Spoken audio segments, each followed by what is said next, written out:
Assalamualaikum. Tes tes. Selamat malam. Ini gue ngerekamnya malam-malam ya.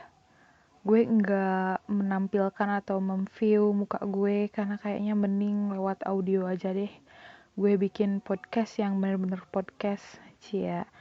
Nah, jadi sebenarnya di video ini gue mau bahas tentang keistimewaan menjadi guru TK.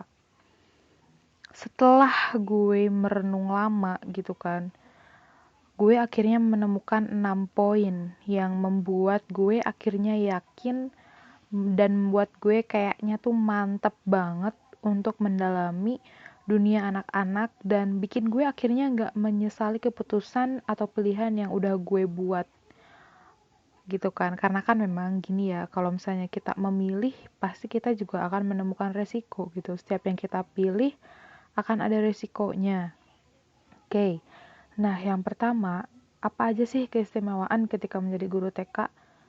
Bagi gue yang pertama itu adalah dengan jadi guru TK, otomatis kita belajar menjadi seorang ibu atau emak. Karena kita itu kan cewek ya, secara gitu kan dalam Al-Quran gitu kan Islam menjelaskan kalau perempuan itu adalah madrasatun ula atau pendidik pertama di keluarga kepada anak-anaknya kelak.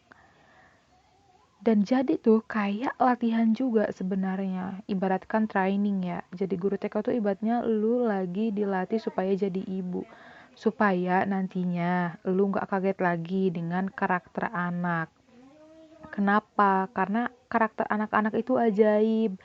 Dan jangan lupa juga sih kalau karakter anak itu bisa juga dibentuk dari karakter orang tuanya. Jadi orang tua nih kalau jadi orang tua tuh harus tahu cara didik anak supaya nanti karakter anaknya jadi baik. Nah, kalau di tempat kuliah waktu semester 1 gue juga belajar tentang psikologi perkembangan anak. Jadi misalnya anak ketika masih bayi itu cara belajarnya kayak gimana. Anak ketika umur 1, 2, 3, 4, 5, 6, sampai 8 itu perkembangannya kayak gimana. Tentu kalau punya anak tuh nanti pasti deh si anak itu akan banyak bertanya. Kalau anak lu misalnya ya nantinya tuh banyak nanya, ya jangan lu marahin. Jangan lu bilang, apa sih bawel nanya mulu gitu kan. Jangan kayak gitu, lu kayak mematikan daya pikir anak ketika berkembang di usia emas anak. Nanti deh gue akan jelasin lebih jauh soal usia emas anak ya. Jadi kalau ada anak yang doyan nanya tuh sebenarnya bukan jelek, tapi justru bagus. Gue nih baru-baru kemarin kali ya lihat video anaknya Raffi Ahmad sama Nagita Slavina, tahu kan ya? Rafathar yang mukanya katanya mirip sama Jaehyun NCT. Uci ya. Ya iya sih, ganteng juga sih. Kok jadi ke situ sih.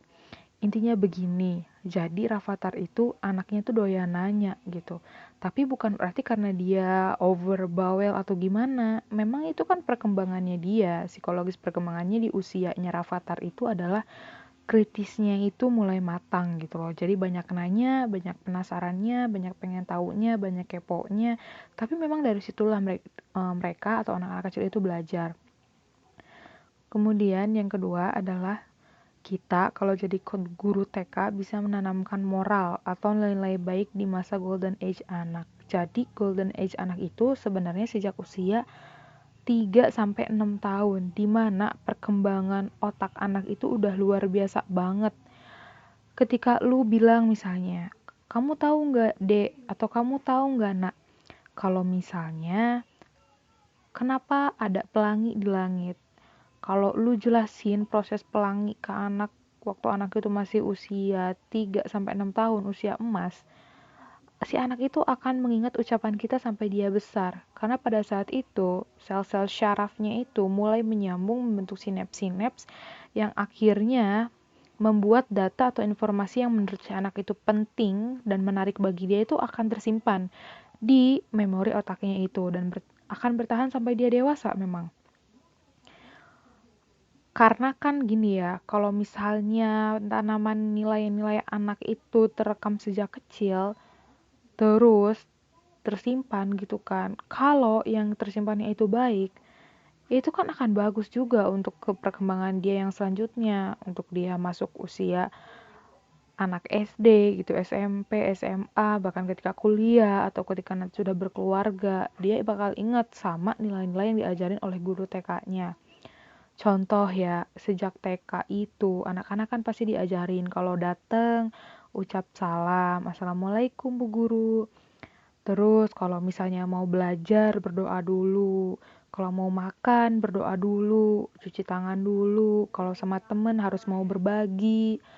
Kalau misalnya punya makanan yang lebih gitu, jangan disimpan sendiri aja, tapi berbagi juga sama temennya. Terus kita juga ngajarin ke anak itu supaya mau sedekah. Kita ngajarin kepada anak itu untuk mau interaksi sosial atau berteman karena manusia nggak hidup sendiri. Gitu, banyak banget gitu loh.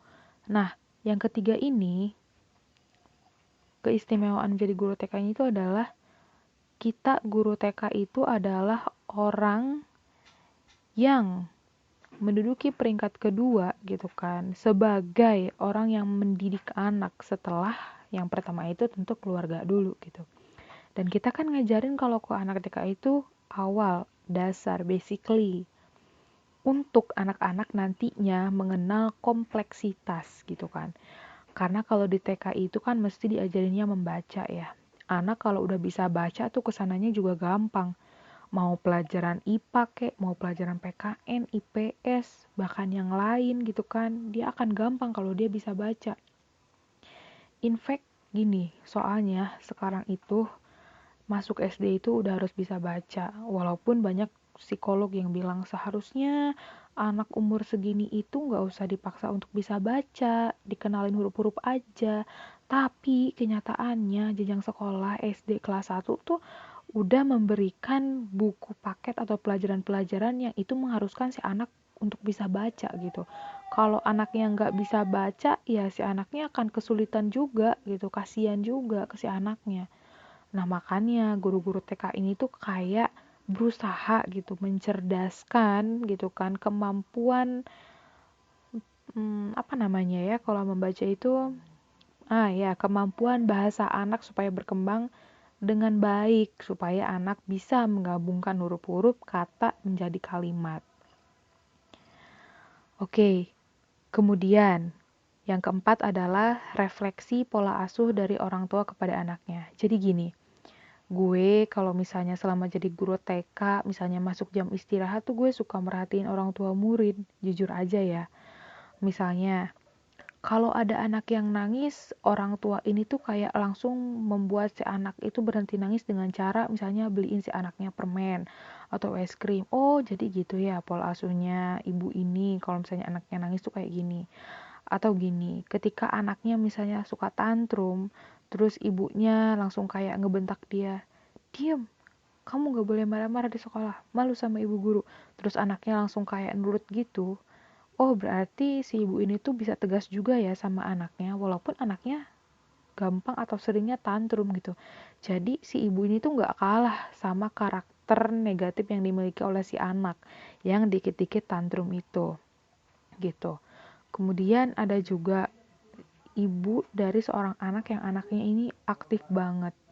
Aktif bangetnya ini kenapa? Karena ternyata si anak ini ketika di rumahnya tuh nggak pernah dikasih waktu untuk bermain dengan teman-teman satu daerah dia atau satu lingkungan dia. Jadi kayak dikurung aja gitu di dalam rumahnya. Dikunci pintunya. Jadi sekalinya keluar tuh kayak liar gitu. Anaknya jadi nggak bisa diem gitu. Dan ketika anaknya nggak bisa diem gitu, si ibu ini tuh kayak marahin anaknya, kayak nyubit anaknya, bikin anaknya tuh takut supaya bisa diem gitu. Jadi gue kayak ngeliat, oh kok gini ya gitu kan. Terus kemudian ada juga anak yang gak pernah mau ngeluarin suaranya, mau itu ngaji, mau itu baca tuh anak gak pernah ada suaranya. Dan ternyata ibunya juga kayak gak maksa, "Dek, kok kamu gak ada suaranya? Keluarin dong suaranya, bu gurunya kan nunggu."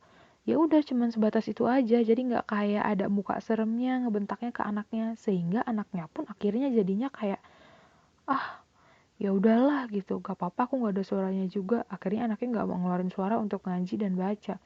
Dan pada saat itu anak itu ya yang gak mau ngeluarin suara itu berlaku selama 1 semester. Bayangin selama 1 semester itu kan 6 bulan ya, 6 bulan gak ada suaranya, dan pada akhirnya ketika menginjak 10 bulan akhirnya tuh anak ngeluarin suara juga gitu. Semester 2 udah mulai lancar, ngaji ada suaranya, baca udah ada suaranya juga. Emang mungkin namanya anak tuh kadang ada yang butuh prosesnya cepet, ada juga yang lambat. Terus ada juga nih anak yang hiperaktif. Anak yang hiperaktif itu udah overaktif ya, lebih-lebih dari aktif. Jadi anak yang hiperaktif ini katanya sih, bukan katanya sih, tapi faktanya, salah satu faktor kenapa dia jadi hiperaktif itu sebenarnya dia butuh perhatian. Karena dia kurang perhatian dari orang tuanya di rumah, akhirnya dia buat ulah dengan keaktifan dia. Pas gue kehilangan kesabaran ketika anak hiperaktif ini sering banget buat ulah, gue kan kayak kesulitan kan. Akhirnya gue minta bantuan kepada mamahnya untuk masuk ke dalam kelas. Dan ketika mamanya masuk ke dalam kelas, anak yang hiperaktif itu tuh langsung nangis. Langsung kayak takut gitu ke mamahnya. Seolah-olah mamahnya ini tuh kayak monster gitu.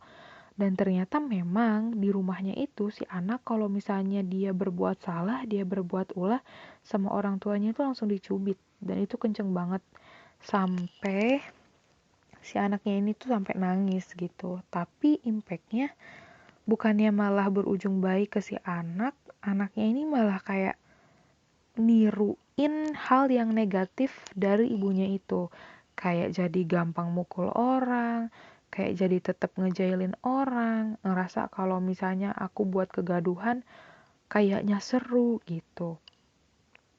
Itu sih yang gue refleksikan, yaitu pola asuh dari orang tua. Karena kalau di mata kuliah tuh gini, pola asuh itu ada 3. Pertama, ada yang otoriter, di mana si orang tua ini tuh wajib banget memberikan batasan kepada anak gitu kan. Menunjukkan kalau orang tua itu lebih harus dihargai gitu kan. Intinya lebih agak tinggi lah daripada anak, jangan kalah sama anak gitu. Kemudian ada juga yang demokrasi. Contohnya gini, diskusi sama anak, kamu tuh maunya apa sih? Mama kan udah nurutin kemauan kamu, kok kamu gak mau belajar dengan baik? Kamu maunya kayak gimana lagi? Nah itu demokrasi. Ada juga yang campuran, yaitu dengan otoriter dan demokrasi tadi. Tahu kapan harus bersikap tegas, tahu kapan harus komunikasi baik-baik dengan anak. Kalau misalnya anaknya tetap ngeyel, ya berarti pakai caranya yang otoriter tadi. Kemudian yang kelima itu adalah dipercaya oleh orang tua murid. Jadi dari pengalaman gue selama ini tuh gini, ada kan anak yang ketika sama orang tuanya disuruh sesuatu justru gak nurut, tapi giliran sama bu gurunya dia nurut.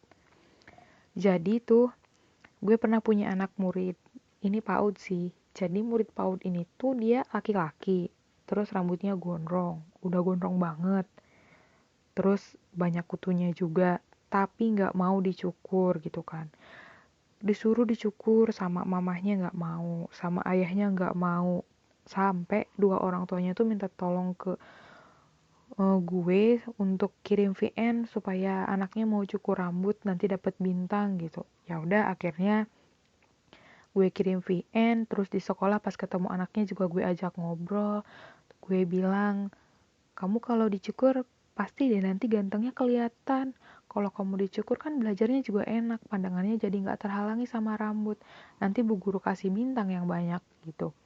Akhirnya ketika gue bilang kayak gitu, kebesokannya si anak ini tuh mau dicukur rambutnya. Jadi kayak apa ya, kayak guru itu punya salah satu energi atau kekuatan gitu untuk menggerakkan si anak agar nurut gitu, agar mau melakukan sesuatu yang sebelumnya dia gak mau. Terus juga ada anak yang males sekolah, mungkin ya karena dunia anak itu kan isinya main, si anak ini lebih milih main daripada sekolah gitu. Terus orang tuanya minta tolong ke gue, bu guru ke rumah dong main, ajak anak saya supaya mau sekolah lagi, kayaknya kalau datangin bu guru dia semangat deh gitu. Akhirnya saya datangin ke rumahnya, saya ketemu anaknya, terus ngobrol juga sama anaknya itu yang gak mau sekolah. Akhirnya dia mau kebesokannya, mau untuk sekolah. Ada juga gitu kan yang satu lagi tuh gini, ini anak laki-laki juga. Jadi si anak laki-laki ini tuh sebenarnya dia udah mau masuk SD ya tahun ini. Cuman karena kondisinya lagi pandemi COVID gitu, dia akhirnya daring dan kebanyakan belajar di rumah. Nah, ternyata dia bacanya tuh belum lancar gitu. Terus mau dilancarin sama orang tuanya untuk baca, tapi nggak mau. Justru sama orang tuanya itu nggak nurut. Bahkan ketika suruh belajar, megang buku aja kayak nggak mau gitu, megang pensil nggak mau. Sama ayahnya malah ngelawan. Akhirnya minta tolong ke gue. Bu guru bisa nggak ngisi les? Soalnya anak ini nggak mau baca, Bu guru. Kalau saya yang ngajarin dia baca, dia malah nangis-nangis sambil marah-marah mukulin saya. Ya udah kan, karena gue niatnya juga kasihan banget orang tuanya gitu. Kalau di antara ayah atau ibu nggak ada yang bisa bantu si anak ini, nanti anak ini kesusahan di SD gimana? Ya udah akhirnya gue bantu dengan gue ngelesin dia. Alhamdulillah dia jadi mau belajar, pegang buku atau pensil juga udah nggak nangis lagi. Kayak gitu. Jadi sebenarnya guru itu punya kekuatan yang itu bisa menggerakkan si anak supaya mau melakukan sesuatu yang sebelumnya dia nggak mau. Kita itu dipercaya sama orang tua murid kalau kita itu bisa mendidik mereka, mengajarkan mereka gitu kan, menanamkan nilai-nilai yang baik, moral, agama dan sebagainya kepada anak mereka. Makanya mereka mempercayakan anak mereka ke sekolah TK ini, digurui oleh guru ini gitu kan. Dan mengampu pendidikan dari kelas A sampai B gitu di sekolah ini juga gitu.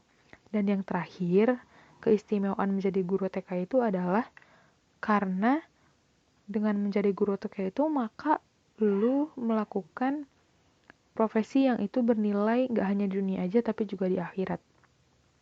Iya kan, gimana enggak coba, karena ketika kita ngajarin satu huruf alif aja, dimana si anak itu dari kecil ingat kalau huruf yang berdiri itu namanya huruf alif sampai dia dewasa, bayangin berapa banyak amal jariah yang lu terima gitu kan. Belum lagi kalau ngajarin doa-doa ke anak kecil, itu kan juga kayak kita nabung pahala gitu. Setiap hari kita sebelum belajar tuh kan berdoa dulu pastinya dong. Apalagi kalau ada ikrarnya, ada syahadatnya, ada surat-surat pendeknya, ada bacaan hadis-hadisnya. Nggak kebayang itu pahalanya berapa. Dikalikan misalnya 1 hari, 2 hari, sampai sebulan, setahun, 2 tahun, itu udah banyak banget gitu kan. Jadi jangan lagi ngerasa kok gini banget gitu, kok nggak ada titik temu yang bahagianya gitu. Enggak kok, kita itu bisa jadi selama ini hanya melihat kesulitan-kesulitannya aja, tapi coba deh cari keistimewaannya supaya kelak kita nggak ragu lagi untuk menjadi guru TK, nggak ada rasa penyesalan lagi, yang ada justru rasa syukur. Makasih ya gitu kan, ya Allah ternyata dengan aku mencintai profesi ini tuh banyak banget keberkahan yang aku dapatkan, banyak banget pembelajaran yang aku dapatkan gitu kan, banyak banget maslahat yang aku berikan juga gitu. Karena kan kita hidup jangan hanya menerima ya, tapi kita juga harus memberi gitu. Ya, seperti itu keistimewaannya. Semoga ini bermanfaat untuk semua pendengar. Sampai bertemu di video selanjutnya. Jangan lupa selalu aktifkan notifikasi, subscribe dulu, like dulu gitu ya.